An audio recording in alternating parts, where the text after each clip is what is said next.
सास बनी डंडे वाली भूत। शिखा की नई नई शादी हुई थी। उसका मायका और ससुराल दोनों कानपुर में ही थे, इसलिए उससे मिलने उसके भाई अक्सर आते जाते रहते थे। ये बात शिखा की सास मीना को बिल्कुल पसंद नहीं थी। मम्मी जी, आज राहुल भैया आ रहे हैं।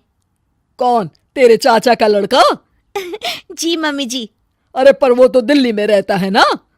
हाँ मम्मी जी, उन्हें कल सुबह दिल्ली के लिए निकलना है, तो वो आज मुझसे मिलते हुए कल सुबह यहीं से निकल जाएंगे। हमने तो धर्मशाला खोल रखी है ना। कुछ कहा क्या मम्मी जी? मैंने कहा हाँ हाँ, आने दे तेरे भैया को, जमकर खातिरदारी करेंगे। अब तो कुछ करना ही पड़ेगा, इससे पहले कि मेरा घर धर्मशाला बन जाए। ये कैसी बातें कर रही हो मीना? सच ही तो कह रही हूं। अभी इसकी शादी को साल भर भी नहीं हुआ और आए दिन इसके घर वाले आ धमकते हैं। अरे तो क्या हुआ, वो इसी शहर में रहते हैं तो हाल चाल लेने आ जाते हैं। इस बार मैं उनका हाल और चाल दोनों ही बिगाड़ दूंगी। अब बहुत हो गया जी। अरे ये कैसी बातें कर रही हो, हे भगवान, बस आप तो देखते जाइए। शाम को राहुल आता है। नमस्ते आंटी, कैसे हैं आप लोग? हम लोग तो ठीक है, तुम कैसे हो बेटा? मैं भी अच्छा ही हूँ आंटी। बस आज रात के बाद नहीं रहोगे। चलिए भैया, मैं आपको हमारा घर दिखाती हूँ। रात में खाने के टेबल पर शिखा, रोहित कहीं दिखाई नहीं दे रहा। जी भैया, वो ऑफिस के काम से बाहर गए हैं, कल शाम तक आएंगे। अच्छा अच्छा। बेटा, क्या तुम भूत प्रेत में मानते हो? नहीं नहीं आंटी जी, पर अचानक आपको ये ख्याल कहाँ से आ गया?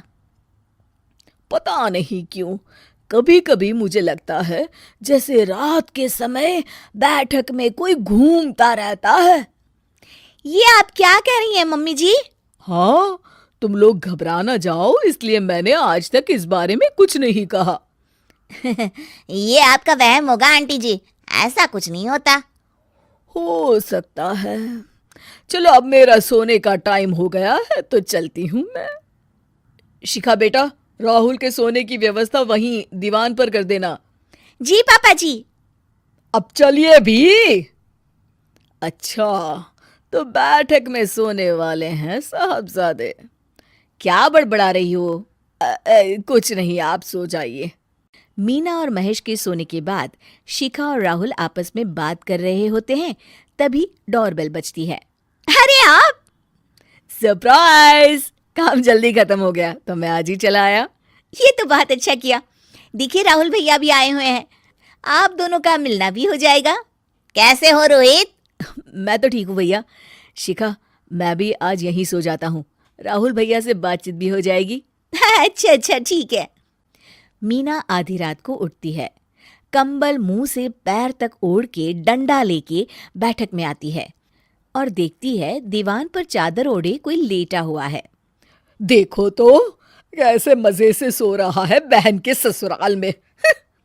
मीना ताबड़तोड़ 4-5 डंडे मार देती है।